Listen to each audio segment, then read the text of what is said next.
तो जैसा कि हम लोगों ने एपिसोड 3 के एंड में देखा था कि लोकी एंड सिल्वी दोनों ही नेक्सस इवेंट करने में नाकाम हुए थे, जिसके बाद से ये दोनों बैठकर अपने मन की बात करते हैं, जहां पर मेनली सिल्वी बताती है कि उसको कब टीवीए में लाया गया था। फिर हमें फ्लैशबैक का सीन दिखाया जाता है जहां पे सिल्वी बचपन में गेम खेल रही होती है और उसी वक्त वहां पे टीवीए के एजेंट्स आते हैं और उसको अपने साथ ले जाते हैं। एंड इसको जो टीवी एजेंट लेकर जाती है वो और कोई नहीं बल्कि रेवोना रहती है। जहां जैसे ही इस बच्ची को ट्रायल के लिए ले जाया जा रहा होता है, वैसे ही वो रेवोना का टेम्पलेट लेकर वहां से भाग जाती है और तब से वो टीवी एजेंट से भाग रही है। जहां भागते भागते वो जिस भी टाइमलाइन में जाती वहां नेक्सस इवेंट हो जाता और वहां पे टीवी एजेंट्स आ जाते। इसी दौरान उसे पता चला कि अगर वो कयामत के समय में रहेगी तो वहां पर उसे टीवी एजेंट्स नहीं ढूंढ पाएंगे।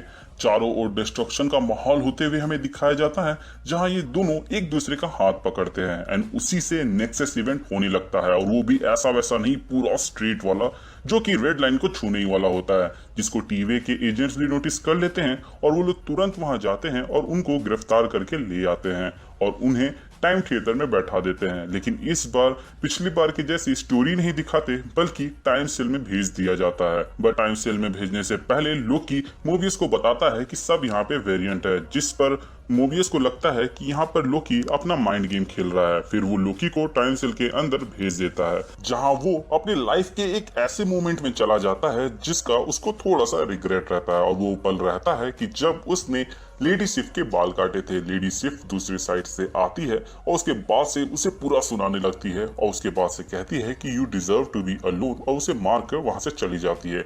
ये टाइम लूप बार बार चलते रहता है जब तक वहां पे मोबियस नहीं आता। वो आता है और कहता है कि अगर तुम्हारा मन भर गया हो तो चलो हम लोग कुछ बात कर लेते हैं। और उसके बाद से वो उसे बाहर ले जाता है और उससे सवाल जवाब करने लगता है। जानने की कोशिश करता है कि आखिर लेवेंटिस में ऐसा क्या हुआ था जिसकी वजह से जो नेक्सस इवेंट हुआ उसका ग्राफ स्ट्रेट था, ना कि कर्व, जिस पर कोई कंक्लूजन नहीं निकल रहा होता है। तभी वो भी माइंड गेम खेलना शुरू कर देता है और लोकी को एक झूठी कहानी सुनाता है कि सिल्वी को मार दिया गया है, जिसके बाद से लोकी के होश उड़ जाते हैं। लोकी के हाव भाव को उड़ते देख मोबियस कंक्लूड करता है कि लोकी तुम तो अपने वेरिएंट से प्यार कर बैठे। क्या यही वो कारण था जिसके वजह से वो नेक्सस इवेंट क्रिएट हुआ? और इसके बाद से वो और भी ज्यादा उसको प्रोवोक करता है, जिसके बाद से लोकी गुस्से में बता देता है मोबियस को कि तुम सब यहाँ पर जितने भी लोग हैं वो सब के सब वेरिएंट है। जिस पर मोबियस एक पल के लिए विश्वास कर भी लेता है, लेकिन फिर वो उसको जाने देता है एज उसे लगता है कि ये उसका कोई ट्रिक हो। लेकिन फिर जब वो गार्ड्स को बुलाता है और वापस से टाइम सेल में लोकी को भेज रहा होता है, तभी लोकी का टोन को देखते हुए समझ जाता है कि इसकी थोड़ी सी पॉसिबिलिटी होती है। फिर वो केस फाइल को लेके रेवोना के पास जाता है, जहां पर वो सिल्वी से बात करने का रिक्वेस्ट करता है, जिस पर रेवोना मना कर देती है। और उसके बाद से वो लोग जाम लगाते हैं क्योंकि उन्होंने इस लोकी वेरिएंट को पकड़ लिया, जिसको कई समय से वो लोग पकड़ने की कोशिश कर रहे होते हैं। और इसी बीच इस बार रेवोना को एज अ ट्रॉफी वो सिल्वी का स्वॉर्ड देता है।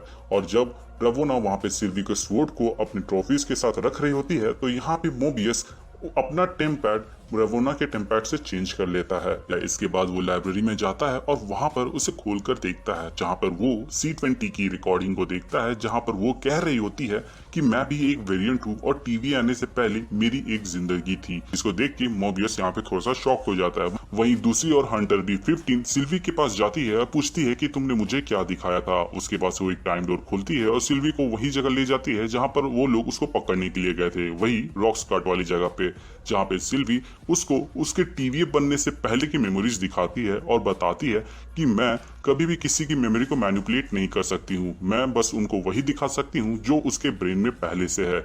वहीं दूसरी ओर मोबियस सच का पता चलते ही लोकी के पास जाता है और बताता है कि तुम सही थे एंड आगे क्या करना है वो बताओ, लेकिन उससे पहले तुम मुझे ये बताओ कि जिस तरह मैं तुम पर विश्वास करता हूँ, क्या तुम मुझ पर वैसे ही विश्वास करते हो या नहीं। लोकी इस पर हाँ कहता है, क्योंकि इस लोकी के ऊपर इससे पहले किसी ने भी ट्रस्ट नहीं किया हुआ था। बट ये खुशी ज्यादा देर तक नहीं रहती है। जैसे ही वो लोग टाइम सेल से बाहर आते हैं, बाहर में रेवोना अपने गार्ड्स के साथ खड़ी रहती है और फिर वो उससे अपना टेम्पैड ले लेती है और इसके बाद से अपने गार्ड्स को कहती है कि मोबियस को प्रून यानी कि इरेज कर दे, जैसे कि बाकी वेरिएंट्स को किया जाता है। उसके बाद से रेवोना लोकी को लिफ्ट के पास भेजने का हुक्म करती है अपने गार्ड्स को। फिर वो सिल्वी के रूम में जाती है, जहाँ पे सिल्वी को भीगा हुआ देखकर वो समझ जाती है कि कुछ तो झोल है। तो वो पूछती है गार्ड से कि इससे मिलने के लिए कौन कौन आया था, जिस पर गार्ड्स बताते हैं कि हंटर B-15 मिली थी।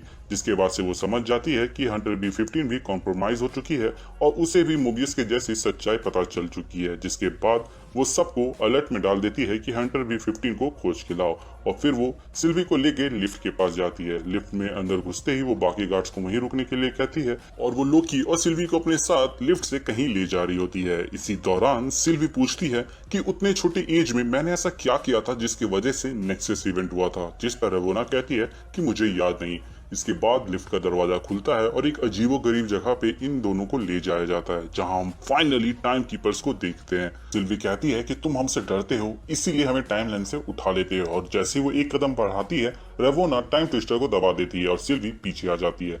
जिसके बाद से टाइम कीपर कहते हैं कि मुझे तुमसे क्या खतरा। इसके बाद हम देखते हैं कि सिल्वी बार बार टाइम ट्विस्टर वाले लूप में रिवर्स हो रही होती है एंड रेवोना देखकर शॉक रहती है, क्योंकि उसने बस एक ही बार प्रेस किया होता। तभी लिफ्ट का दरवाजा खुलता है और वहां से हंटर B-15 आती है और सिल्वी को उसका तलवार देती है, और फिर लोकी और सिल्वी के जो गले में पट्टा रहता है उसको खोल देती है और वहां पे जंग छिड़ जाती है। जिसके बाद से दोनों लोकी मिलके वहां पे जितने भी गार्ड्स थे सबकी पुंगी बजा देते हैं, और इसके बाद से सिल्वी अपने तलवार से बीच वाले टाइम कीपर पे अटैक कर देती है, जो कि वहां पे लगते ही उसका सर धड़ से अलग हो जाता है और सर लुढ़क के लोकी के पैर के पास आता है। फिर वो लोग उसे उठाते हैं और देखते हैं कि ये तो बस एक माइंडलेस एंड्रॉइड है। सिल्वी और लोकी ये देख के बहुत ही ज्यादा डिसअपॉइंटेड होते हैं, क्योंकि अब उनके सवालों का जवाब कौन देगा कि किसने बनाया इस टीवी को और कौन चलाता है।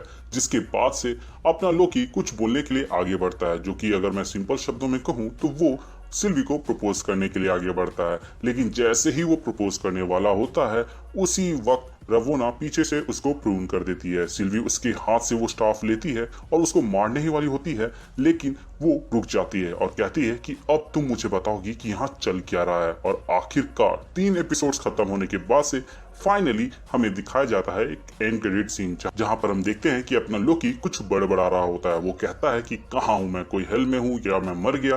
और तभी हमें एक आवाज सुनाई देता है कि अभी तो नहीं मरे हो, लेकिन अगर हमारे साथ नहीं चले तो मर जाओगे। और उसके बाद से हमें दिखाया जाता है कि लोकी के जैसे दिखने वाले 3 वेरिएंट वहां पे मौजूद। बाकी कैसा लगा आज का ये वीडियो वो भी हमें कमेंट सेक्शन के जरिए जरूर बताएं, या फिर कोई ऐसी डिटेल जो कि जरूरी थी और मुझे इस वीडियो में बतानी चाहिए थी मैंने मिस कर दी, वो भी आप हमें कमेंट सेक्शन के जरिए बता सकते हैं।